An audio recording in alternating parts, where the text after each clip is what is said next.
The Lost Geographer Podcast, Episode 9. We're living in an increasingly globalized society now, and it's not going to change anytime soon. The coffee you drink comes from beans originally grown in South America. The watch you wear was made in Switzerland. The car you use to drive to work is sold by a Japanese automobile manufacturer. Despite this rapid globalization, many people are still unaware of what is going on around them, and this needs to change.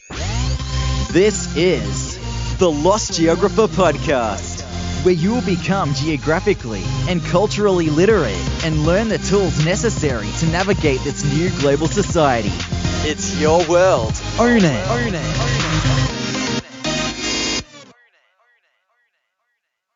Do you want the most out of your next vacation? Why wouldn't you? You've spent so much money already that you don't want to come home empty-handed and miss out on things that could have really made your vacation more fulfilling. Here at the Lost Geographer, we have a personalized vacation guide service where we make it all about you. We tailor it to your interests so that you get the most out of your vacation. For more information, visit www.thelostgeographer.net/guides. All right, everybody, welcome to the Lost Geographer Podcast, where our goal is to promote geographic and cultural literacy. It's your world, own it. I'm your host, Rohit Amrithur, founder of The Lost Geographer. You can find us at www.thelostgeographer.net. And today I have another special guest. We're going to talk about something different today. We're going to talk about traveling and basically what it's like to be a traveler. And I'm here with Neil. He's British, and I met him in a hostel in Vienna. Good times. And how are you doing, Neil? I'm very well, thank you. Thank you very much for having me on your show. Yeah, thanks for being on so here. Cool. Yeah. Pleasure. Yeah. So basically to give you guys a backstory, I was in this hostel in Vienna. I spent the whole day wandering because the hostel wouldn't let me check in until 5 p.m. and my flight arrived in Vienna at 9 a.m., so I was pretty exhausted. And I decided to just sit in the lobby of the hostel, and he was sitting there eating, and I just went over and talked to him, and yeah. And I said, go away. I said, leave me alone, I'm eating. And that's how he's on this podcast today. And we've been best friends ever since. All right, but Neil, tell us a little bit about yourself, kind of where you're from, where you've lived, kind of what your background was, and what got you to start traveling. Okay, so I'm Neil. I'm currently living in Wigan with my girlfriend, and at the moment I've been traveling for the past, as of yesterday, actually 3 months. So yeah, generally speaking, I graduated at university with my law degree, which took 3 years, and then I did a job at a personal injury firm for about a year or so, and it was okay. It wasn't exactly what I was expecting, and I was kind of stuck in a rut in a sense that I didn't really know what to do with my life. So I was like, hey, I've got all this money saved up, so I'll go traveling, why not? And then I've just been going around Europe ever since. That's about it, really. So what would you say has travel taught you? What kind of things have you learned from travel that you didn't really think you would learn that you can apply to your real life, maybe when you go back and you settle down, maybe? I think the main thing is, like, when I went to university, I felt like I grew up like an awful lot. Like, it just felt like I developed as a person, like, quite a bit. And then I graduated, and then I worked in this job, and I felt like I lost my confidence a bit in myself, like belief in myself. And I think traveling essentially just taught me to realize that I'm capable of doing anything. Like, I can just go anywhere and do whatever the hell I want, to be honest. I think that's the main thing that I've learned and I can apply back at home, is just to believe in myself, I guess, just to have self-belief to go and do whatever you want and whenever. I think that's the main thing that sticks out to me, because like when you go travel, like the worst situations can happen like quite easily. I mean, I haven't told you this, but like after Cologne, I went to Luxembourg and I was staying in a hostel, and the problem was obviously because of the Euros going on in France and because of the rail strikes and everything, I didn't have like anywhere to stay because all the hostels in in like Luxembourg were like completely full. The hostel I was currently staying at was completely full, and the hotels were like, you took like €80 a night. So I was kind of in like a blind panic of what the hell to do. Like, oh my god, I'm going to be sleeping on the streets tonight or whatever. And that's when I joined couchsurfing.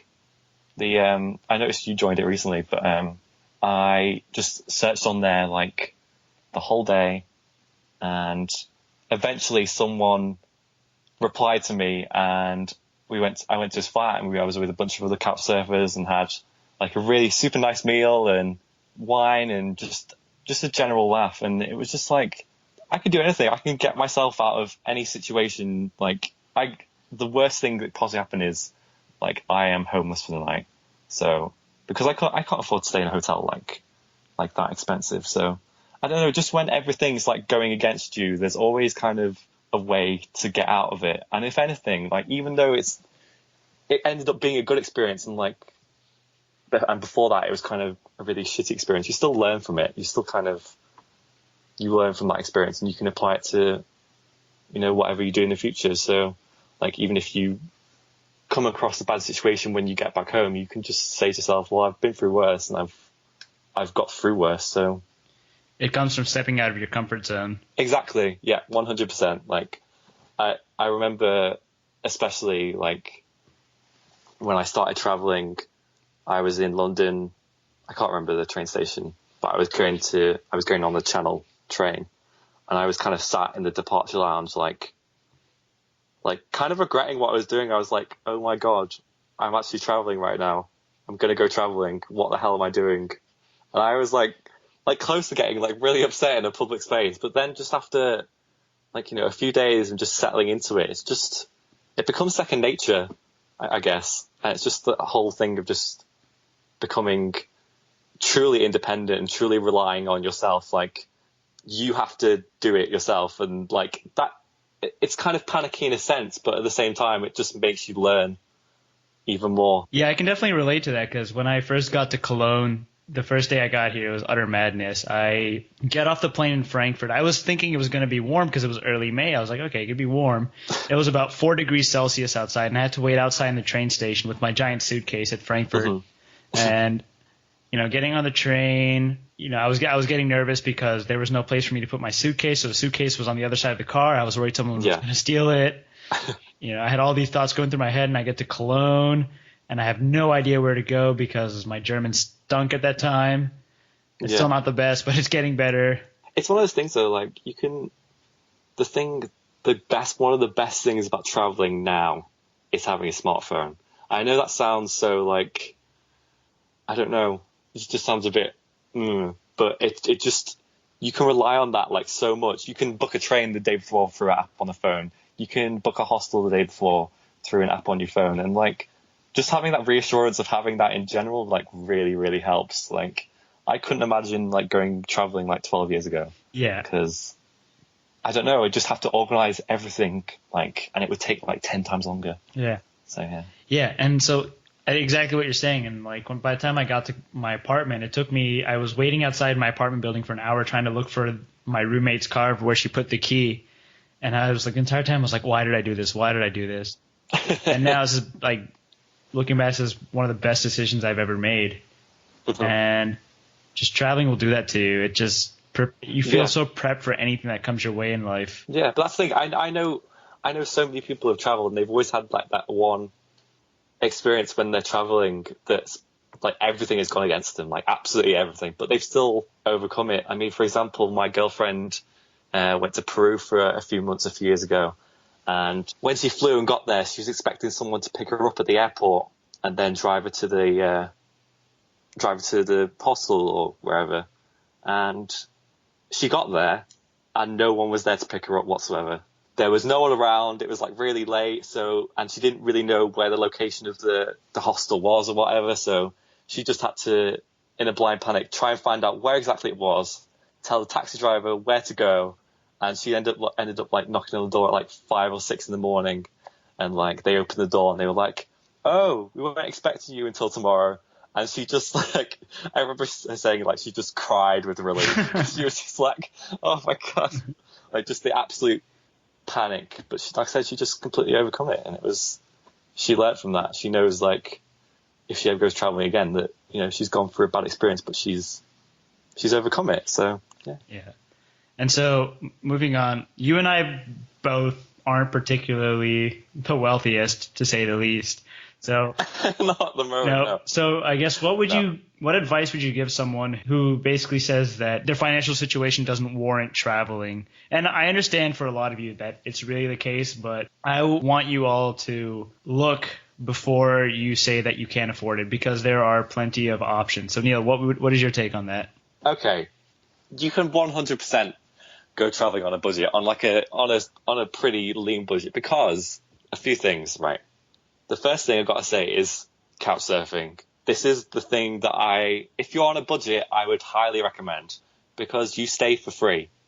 That's how it works. You apply to this website, you search people in the area you're at, trying to find somewhere, and you'll match with people, and you'll just chat to them, say, hey, do you have a room for tonight? And then you go there, and hopefully if they're a good host, you'll just have a nice chat with them about life in general.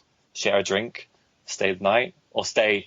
You can stay as long as you want, actually. You can stay a night, you can stay 5 nights. It just depends on the host's, like, flexibility. And they'll go out and, like, again, if they're a good host, they'll go show you, like, cities and show you, like, some secret places and stuff like that. So that's like killing 2 birds with 1 stone, in the sense that you're staying somewhere on a budget, as in you're staying there for free, and you're getting this insider knowledge from a city in general. So that's the first thing that I'd highly recommend. The second thing, I'd say, again, this is like a tech app thing, but, like, you have a few options in terms of how you travel around the world. Or in my situation, I'm just going to talk about specifically Europe. So your first option is Interrail. And Interrail, I'm not going to lie, is very expensive. You're talking about €500 for a month, like, but you get unlimited travel and you can go wherever you want. So if you're after convenience, just general convenience, getting around Europe in general, then I'd recommend that. Otherwise, the app that I would recommend is an app called Rome to Rio. And essentially you just search on where you are and where you want to go, and it comes up with several options. So coach, train, it comes up with BlaBlaCar. It's both our favourite apps, just because of the name, which is just essentially like carpooling. Quick backstory. Neil needed a way to get to Luxembourg from Cologne, and he was looking for options, and then he says he found... I just say randomly, just like out loud, BlaBlaCar. You're like, excuse me. And I started cracking up. Just the name in general. And I'm like, I remember, like, walking up to there, and I was like, I'm going to have to go up to someone and say BlaBlaCar. And, like, if they don't know what that is, they're going to think I'm absolutely mental. Some random business go, BlaBlaCar. It's stupid. But yeah, anyway, so that's, like, a good option if you're looking for, like, the cheapest possible option, because I'd say coaches and carpooling are, like, the cheapest things you can look for. And it depends also how confident you are with traveling, because I know a few people who I've met through couchsurfing that they just literally just show up to a place and they'll go to a bar, and, like, 9 times out of 10 they just have luck in terms of just having somewhere to, like, stay. Like, it just randomly happens. You'll be, like, chatting with someone, they'll be like, oh, hey, you can just stay at mine tonight, and, like, oh, that's cool. So I think, like, if you're traveling on a budget, that's your best option. Like, just doing a lot more research, like, in terms of where you want to go. And then the final thing is in terms of, so you've got this covered. So the main things are your hostels, you're getting from one place to the other, and your final thing's food. Now, this is tough because it depends. It's so dependent on where you go in Europe, especially. So I think, obviously, if you're traveling on a budget, you might not want to go to Oslo. You might not want to go to Sweden or Copenhagen because they're going to cost you a whole lot of money. So the best places to go, I'd say, generally speaking, are Eastern Europe. So you're talking Budapest, Prague, that kind of thing. And Spain, where I am right now, is pretty cheap too. So in terms of getting food, those are, like, your best options. And even if you can't cook, you should learn how to cook whilst you're traveling, because most hostels have cooking facilities. So you can go to, the cheapest supermarket and try and find something to eat. If you think like restaurants and whatever in Eastern Europe are cheap, imagine just going to like supermarkets, they're even cheaper. So that's what I'd highly recommend, is like cook for yourself if you're like on a really super strict budget. But like I said, even if you're in Eastern Europe, like you can treat yourself to eating out because it's so like ridiculously cheap. So yeah, that's what I'd recommend in general. And one more recommendation: don't spend 13 euros to go into a club with 16-year-olds. Yes, yes. Well, again, you need backstory for that. When we met in Vienna, we met on the first night, and you were like, "Oh, hey, let's go out." And I was like, "Yeah, okay, let's go for a couple of beers or whatever." Went to this cool pub, which was, from what I remember, was like really cheap. Two-euro bar. Yeah, and like the beer wasn't great, but it was all right, I guess.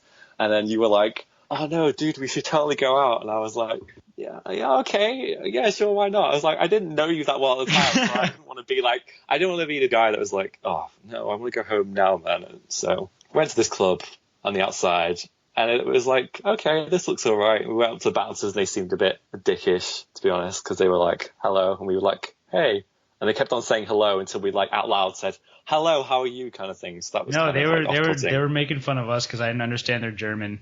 Oh, that's right, what it was. Okay. They were, and then they like started talking on us in German, and I was like, all right, whatever, dude. Yeah, then we went on the inside, and it was like, yeah, because it was past midnight, so it was like, yeah, it's gonna cost 13 euros to get in. And I was like, oh man.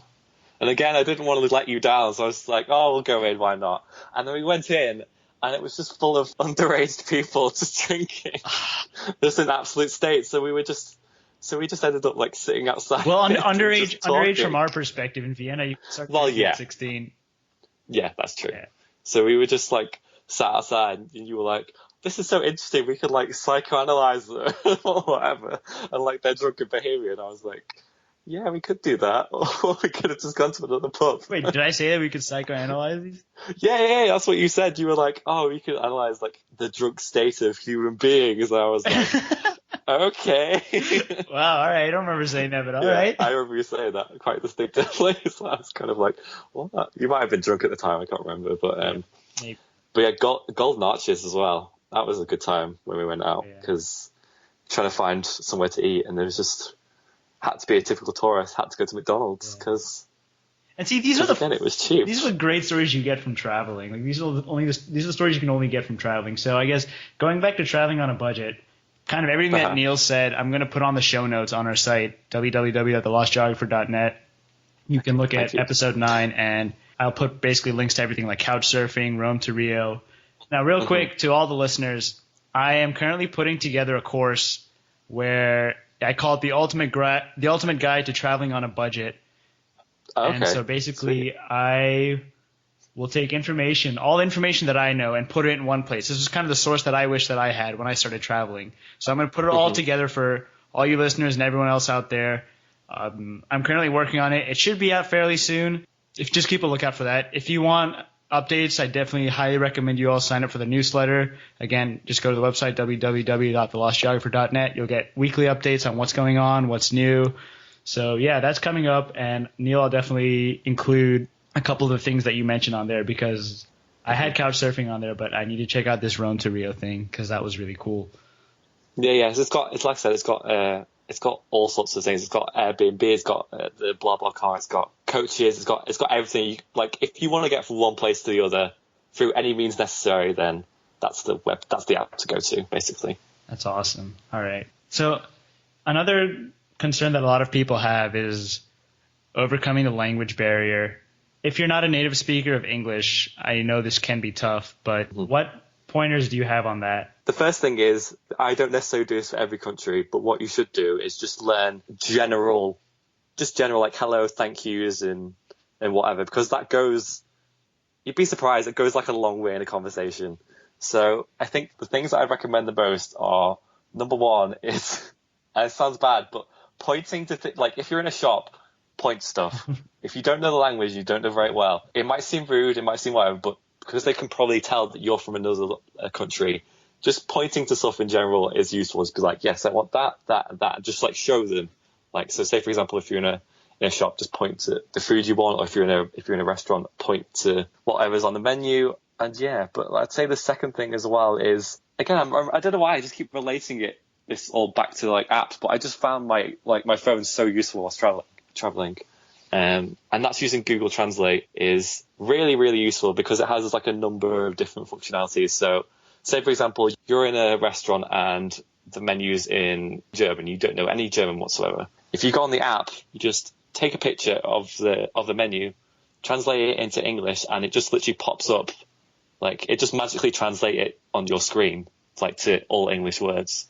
So if you're like really struggling, then that's something I'd recommend Google Translate, because you can like say stuff into the app as well, and it'll translate for you into another language. So if you don't know what someone else is saying, they can like speak into the app and then translate it into English. I think, what else? I don't know. It's kind of one of these things, like, 9 times out of 10, I've just been able to wing it. I think I've only had one situation, it was in Barcelona, where I was on a budget, as I always am, and I wanted to get the cheapest drink available. I was just super thirsty, just wanted to drink. And I just said to the guy, I was like, just cheapest drink. Your cheapest drink. And he was like, don't understand. So I was like showing him money, and I was like, cheapest, like unexpensive. And he had no idea what I was saying, and he looked offended. So I was like, it was kind of like a lost cause. So I was like, oh, screw it. It's one of those things, like, if you want a drink, just go somewhere else. Like, if it gets like really embarrassing, if it's a really like situation where there's like a total language barrier, you have other options, basically. Mm-hmm.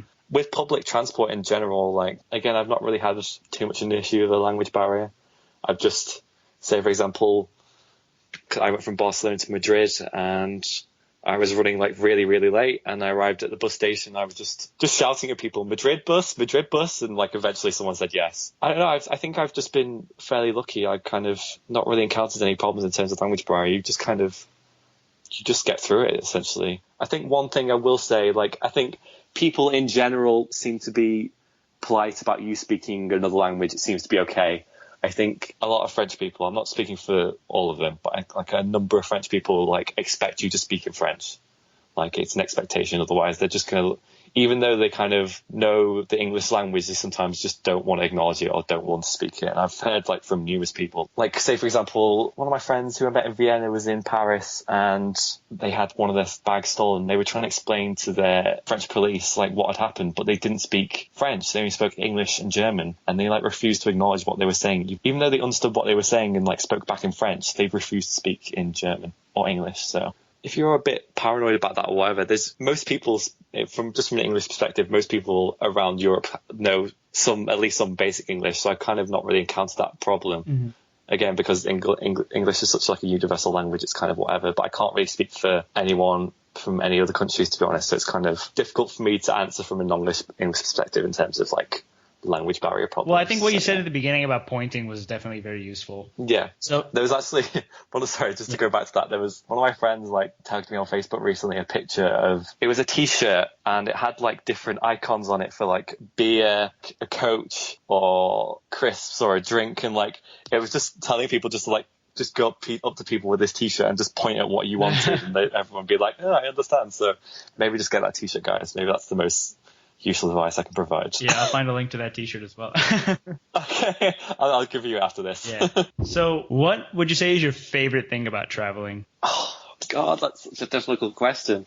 There's so much. I think the main thing is just having the opportunity just to explore somewhere new. Having the opportunity just to walk around a corner and there's just something new that you can interact with, or something new you can just explore and like find new appreciation for. Whenever I go to a new city in general, I go out of my way when I arrive to not get public transportation to the hostel. I will usually walk. And the reason why I walk is because along the way, I'll find interesting stuff. And I kind of like to take pictures and like to film and stuff. So there's constantly stuff that you can interact with and see. So I think that's the best thing about traveling, just the satisfaction of just discovering more to the world, I guess. I know it sounds kind of not hipstery, like hippie-ish, but just having the opportunity just to see somewhere new and just having new appreciation for different cultures and different food and different landscapes is just, I find that really satisfying, like in general. So I'd say that's my very favorite thing about traveling. Wow, yeah, no, definitely. I'm 100% deep on that. Yeah, no, I completely agree. All right, so before we wrap up the show, do you want to talk about your project that you're working on while you're traveling? Okay, yeah, sure. So at the moment, I am currently writing a multimedia experience book. And I know that sounds vague, but what it is essentially is it's going to be a combination of my diary entries from all over Europe, then some photography to go with that as well. And then at the same time, I've been doing a bunch of YouTube video blog things as well. So I'm going to have like QR codes within the book that you can like scan with your smartphone, and it'll take you to like the video of where I was at the time, I was traveling kind of thing. And then accompanying that potentially as well, I kind of want to do a soundtrack with my friend, like sort of like a musical soundtrack based on my experiences of different places. So it'd be like sampling. So I do like a lot of like field recording stuff. So like sampling like city noises and sounds, and that's going to be integrated into like some kind of soundtrack album thing.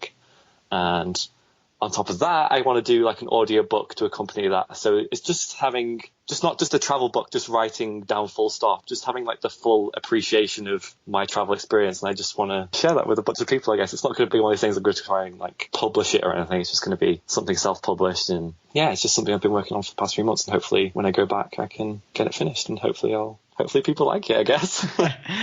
So that's what I'm doing. So I'm going to put a link to Neil's YouTube channel and his Facebook page, so you guys can go check that out. Really cool. Highly recommend it. I'm on there, which is why it's even better. But yeah, the best thing is to like me on Facebook, because I post photos and stuff on there all the time. So yeah, that's the best place if you want new information and stuff. You can hear me singing the Star Spangled Banner on the Cologne Metro.